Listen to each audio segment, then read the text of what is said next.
Okay, well, good Monday morning, New York Jet fans and NFL fans. It is November 11th, 2024, 11/11/2024, 10:58 a.m., and happy Veterans Day to all who served this country, both abroad and, and locally. Thank you for your sacrifice and your service to your country. It does not go unappreciated by us. You are watching The Takeoff. My name is Alex, and another rough one yesterday, to say the least. The Jets dropped to 3-7. They showed up, I guess, physically in Arizona, but never showed up prepared. I don't know. The one thing I don't like to hear from a player or from a coach, okay, and this could go for any type of business. You take it away from players and coaches, anybody who has a job to do, to say we weren't prepared. And yesterday's post-game press conference, I think it was yesterday's post-game press conference. I don't think Ulbrich had his press conference yet this morning. He said they weren't prepared to play. That is unacceptable. That is unacceptable. I could accept being outplayed, which they were. I could accept being outcoached, which they were. I could accept being outmanned, which they were, on all aspects of the ball game yesterday. But to say your team, which had 10 days to prepare, after coming off a win against a team who is supposed to be a playoff team, there's no excuse for that. And it just, that I think makes it worse than anything.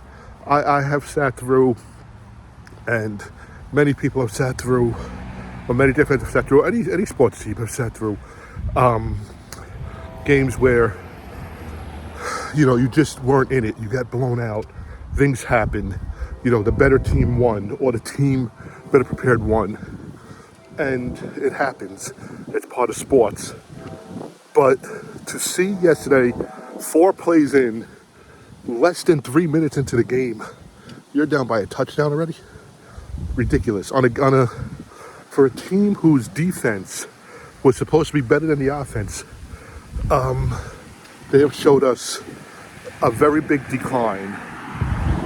There is a lot of speculation why. Part of the speculation is they were overrated. Listen, that could happen.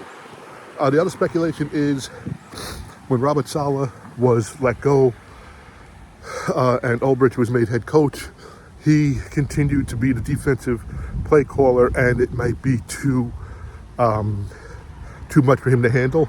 That's a possibility. But there is no excuse for missed tackles, missed coverages, missed assignments, and penalties. There is none. No excuse whatsoever. And again, for the second straight year, we're playing meaningless football going into Thanksgiving. But the discipline that this team has with penalties continues to get worse. The delay of game penalties went away. Now you have neutral zone infractions by the defense. Blown coverages. And I get that sometimes a wide receiver will make a move and beat the DB or beat the safety or whoever's covering him, and they make a play. I mean, obviously that's what they do. They make a play. But to have a play, and I'm going to describe this play. First of all, Kyler Murray got blown up by Quincy Williams. I think it was like in the second quarter. And I really thought that maybe that would slow Kyler Murray down, but it didn't. Kyler Murray wound up scoring 2 touchdowns on the ground, made some scrambles, picked up some yardage. But there was a play where they get to him. They're in his face. Okay, he kind of extends the play just a tad. He's just about to get hit. He throws up a prayer. Okay, and there is his tight end about 30 yards downfield, like he's receiving a punt. Nobody near him. Okay, and the commentators who, I know when you're not a great team, you get the C-list commentators or the D-list commentators. And I actually referred to that yesterday in the group chat with my cousins as it's like going to the strip club at 4 a.m. Your A-list, entertainers are on their way home, and now you have, the 45-year-old, stripper coming in. But anyway, that's just an inside joke. But to give up a play like that summarized most of that game. And the other play that summarized this game on defense was Jets defense had like a 3rd and 8 or 3rd and 9. Tight end, I believe it was a tight end, catches the ball at least 3-4 yards short of the first down. Sauce Gardner on the ball, wraps him up, swings him around, and tight end is still on his feet and picks up, I want to say, close to 20 yards on that play. So not only did he pick up the first down, he picked up and more on a play where he wasn't even close to getting the first down. And you want to say that was his physical attributes over physical attributes. I get it. Sauce was overpowered. I get it. But missed tackles on the first drive. I mean, that was it. I think they said yesterday the Jets had 22 missed tackles, and the yards after the missed tackles equaled 123 yards. Now, the reason why that is so alarming is 123 yards. Coach Albrecht is actually doing his press conference now, so that was said yesterday. 123 yards. I mean, that is total yardage sometimes for an offense. I think at one point this year we had like 179 yards per whole game. We, as a defense, provided them. That's what we gave them, 123 yards. So after contact, after missed tackles, they picked up a full football field and a quarter, if you look at it that way. So that's like starting the game and saying, okay, defense, in addition to what they're going to get on you legitimately, you're going to provide them with 123 more yards in addition to that. That is unacceptable. Okay, 34 to 1 to 3 to 6 or 34 to 6, unacceptable. Okay, offensive line, unacceptable. You had burst from Breece Hall and Allen that did nothing. You got close to the red zone and did nothing. Play calling at times seemed to be a little bit improved, and at other times seemed like they were just throwing darts at a board and picking the call. I don't understand. With 10 days, okay, this play calling is atrocious. And I don't know if it's Hackett, I don't know if it's the other guy that came in, I don't know. But all I know is, and I have said this, meaningful games, okay, we don't have anymore. Now, mathematically, they're still in it. Yesterday, they got as much help as they possibly could. I mean, geez, Kansas City is on the verge of going 8-1, okay, to Denver. Now, remember Denver? Denver, we played in week 5, in that rainy, damp game at the Meadowlands. And everybody's like, how could you make that quarterback get a touchdown on you and he beat you and you guys couldn't score? And I get it. Well, Denver was 4-5 going into yesterday's game, okay? They had Kansas City on the ropes. Okay, they had Kansas City on the ropes. They were ready to basically take the game away. They're in field goal range, and they lost on a blocked field goal. So I'm not saying that is, so out of the ordinary, but basically, as a Denver Bronco, you went, 15 rounds with the champ, only to slip as you were coming out of the corner and getting counted out. So you had the Denver Broncos that lost, which would have brought you close to them if you would have got the 4 wins. You got, I forgot the other team, the Colts that lost, who you're going to be playing next Sunday. Okay, so you'd have the tiebreaker if you beat them next Sunday. Everything fell your way. Buffalo is winning the division. Everything fell your way. The only thing that didn't fall your way was Pittsburgh, which, by the way, the wide receiver that we picked up in the offseason that was supposed to be the anchor and add that depth in hands, and we traded for a 5th-round pick. Well, he caught the winning touchdown yesterday against the Commanders. The Commanders went toe-to-toe with Pittsburgh and lost 28-27 on a last-second touchdown by Mike Williams. So anything that could have went right against you. And anything that could have went wrong for you went wrong.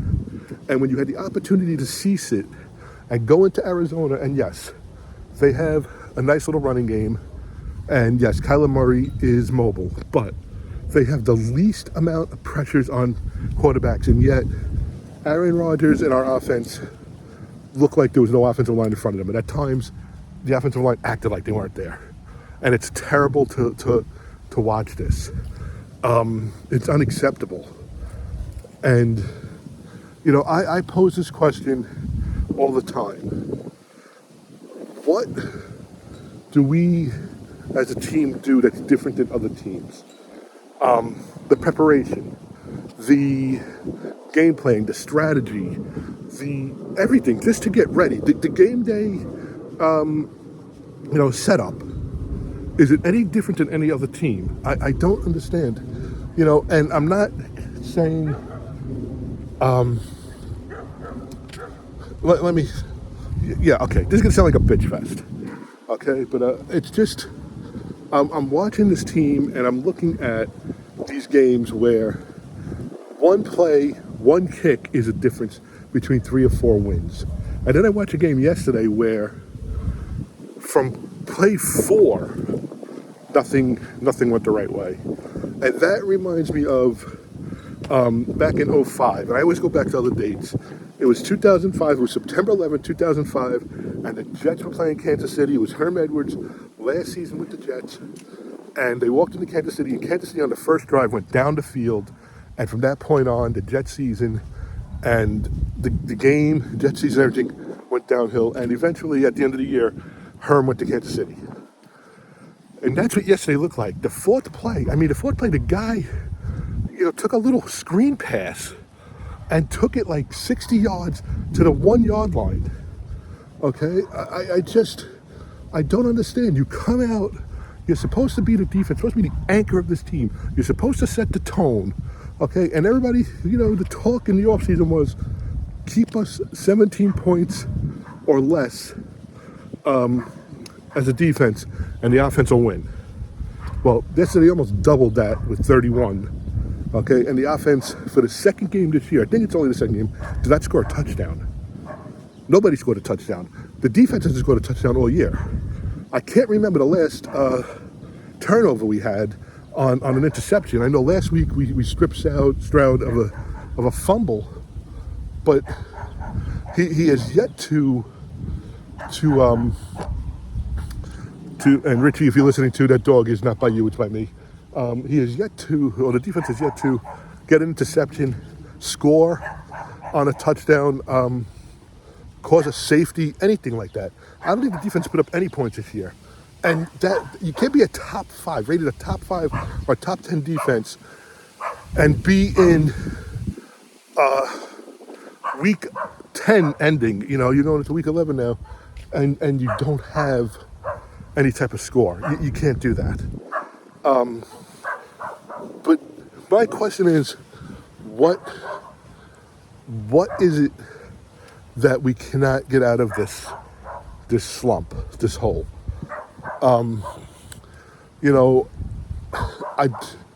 want to say they got to sell the team. First of all, and I've said this over and over again, Woody Johnson is not going to sell the New York Jets while they're making him money.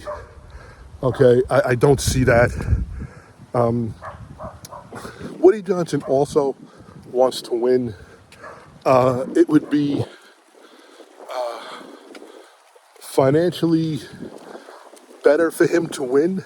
I mean, yes, you do have the New York market and you're going to get your profits anyway, but winning will make it even better.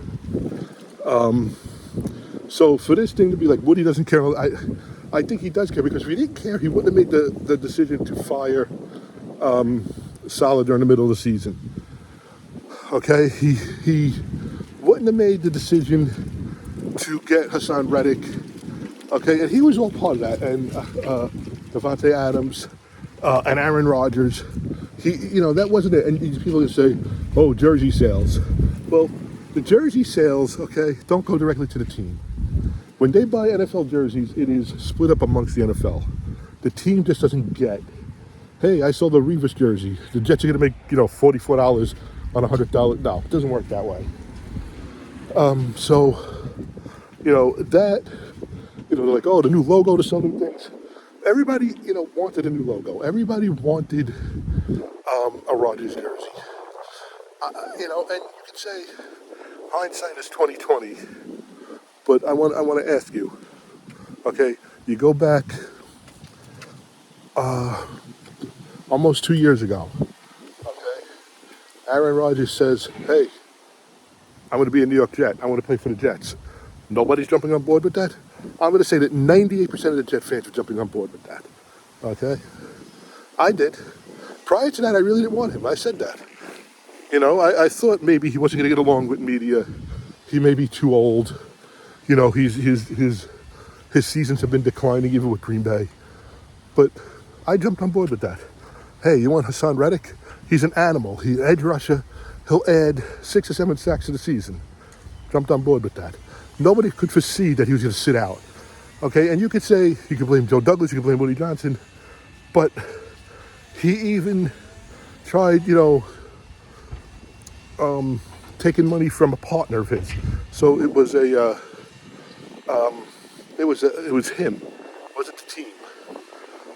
You tell me Devontae Adams coming over wouldn't add, more explosiveness on offense. I was for that also. Maybe I'm the reason. Maybe I shouldn't be a GM, but I'm not. But hindsight is 2020. For people to go on Twitter and bitch about this team after a loss, when a week prior they were like, "Oh, we're back in it," it's just you know what? You really need to look at it in a entirety. You really need to look at the whole picture, the whole scheme, the whole state of the team. Okay, so halfway through the season, what have we learned? Offensive line is not good enough to protect Aaron Rodgers. Okay, Aaron Rodgers and the wide receivers are not on the same page all the time. Drop passes have killed offensive drives. Steve Zerline was a liability for 4 games. The defense overrated. Okay, and I like Quinnen Williams. I like Quincy, DJ Reed, and all of them, but overrated. What? I don't know. Like, was this all propaganda?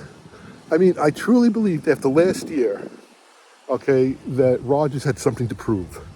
He was going to come back because of all the naysayers before he got hurt, and then even more on top after he got hurt, that he couldn't do it. And I really thought he was going to add leadership, accountability, and he would be the difference. If Zach Wilson could get 6 or 7 wins, he was going to get us 10 or 11 wins. And that hasn't happened. Nothing has come together. It's only been in little spurts. It's only been in little sparks. It's only been, the New England game, the Titans game, and then the Houston Texans game. Other than that, there was no other game where you said, you know what, they really put the game plan together, and the other team just, answered us right back. No, we were either outplayed in the game, which was the San Francisco game, okay, which was the Pittsburgh game, and yesterday. Then there were games where a different kicker, a holding call, a turnover, and you're at 5-5 at least. So this is very disappointing. I really don't know what happens next. I don't know what kind of reception the team gets on Sunday. I don't know what kind of crowd they get. Weather is starting to turn now. This game was flexed from a Sunday night game to a 1 p.m. game, which is fine with me. I like the early games. But where do we go as a team, as an organization? I don't know. Where do we go as fans? Now, look, I may be different than a lot of fans. I'm not the biggest Jet fan in the world. I'm not the guy you see on the screen. And no offense to Fireman Ed, but I'm not on the screen. I'm not leading the chant. But I'm as loyal. My family is as loyal as it gets. And I have said this for many, many years.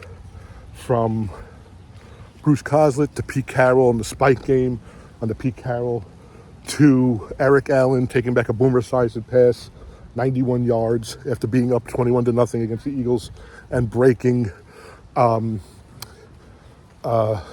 Cunningham's leg,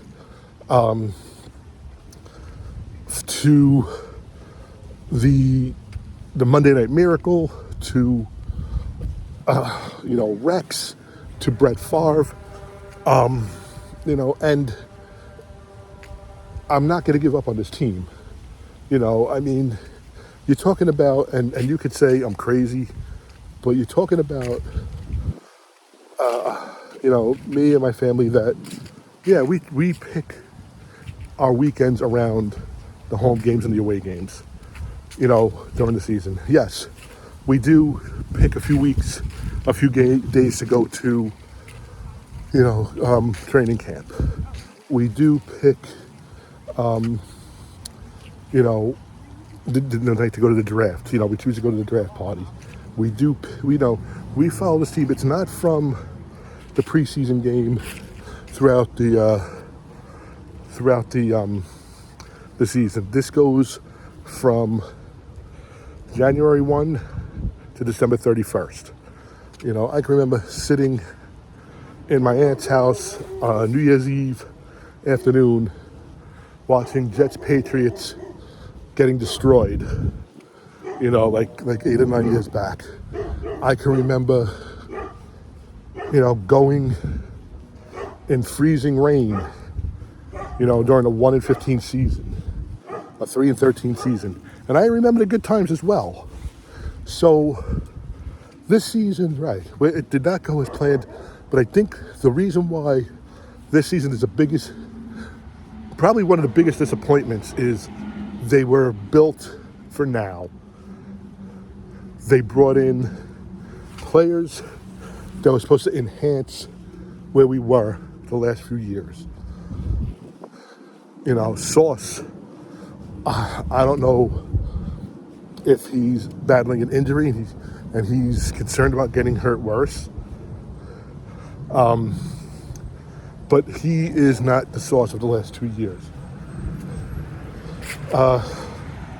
Breece Hall is starting to pick it up. But again, the offensive line.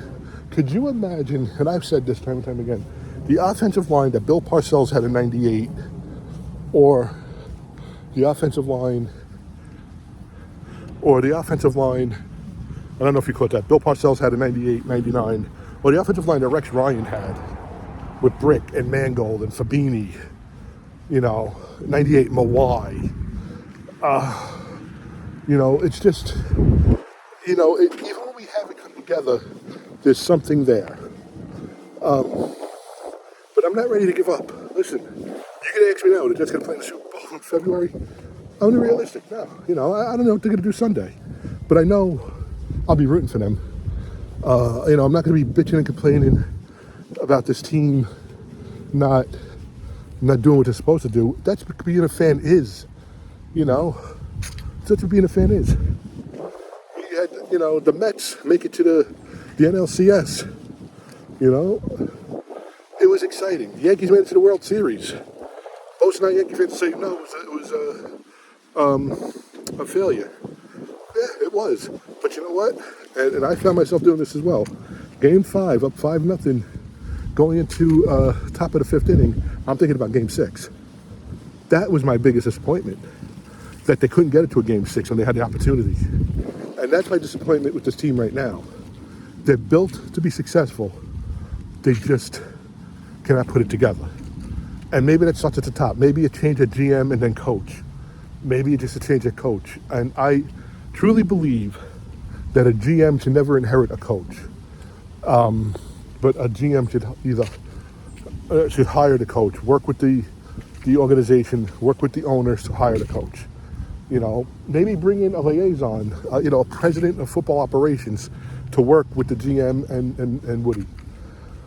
Something needs to be done to fix it, to set a culture. And there was a few culture changes. Obviously, when Rich Kotite came in, the culture was just, Jets can't get out of their own way. And then Mr. Hess, had that great deal where he brought in Parcells and Belichick and whatnot, and the culture changed. And it was no coddling. Parcells came out and said it. You hear him. He's mic'd up during a preseason game, and he's yelling, "That's why you won in 15." He's yelling at the guy, "You want to go back on the bus? No, then prove it to me. Tell me, grab that punt and start going." Rex, you play like a Jet. And people say, "Oh, play like a Jet." No, you have pride in what you play for, and you move forward, and you show them what the Jet is. Those are culture changes. I thought Rodgers coming in with Salah's young vigor would be a culture change, but it just didn't work out. Now, my thing is, you got to come in with a new coach and a new GM. Do you run it back with Aaron Rodgers? There's a few things to look at. First of all, you cannot draft a quarterback and put him right into the heat. You have to, nurture a quarterback. You have to develop a quarterback. There are very few that can come right in. So if that's the case, then roll it back one more year at Rodgers. Roll it back with Devontae Adams, Garrett Wilson. Okay, maybe they get something going. Maybe they start to gel.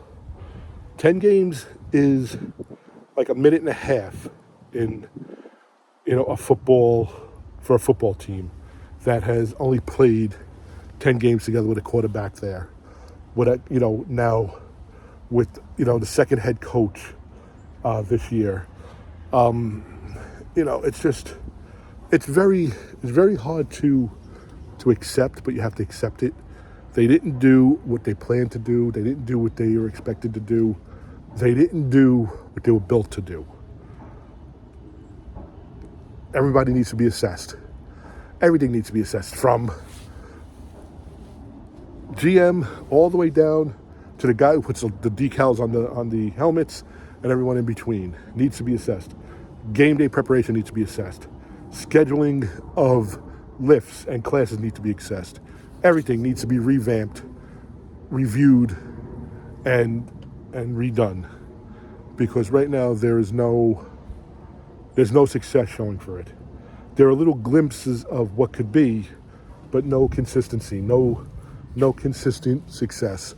And you cannot compare them to a team like the 49ers, a team like the Patriots were, Belichick, Brady era, a team, that is consistently winning.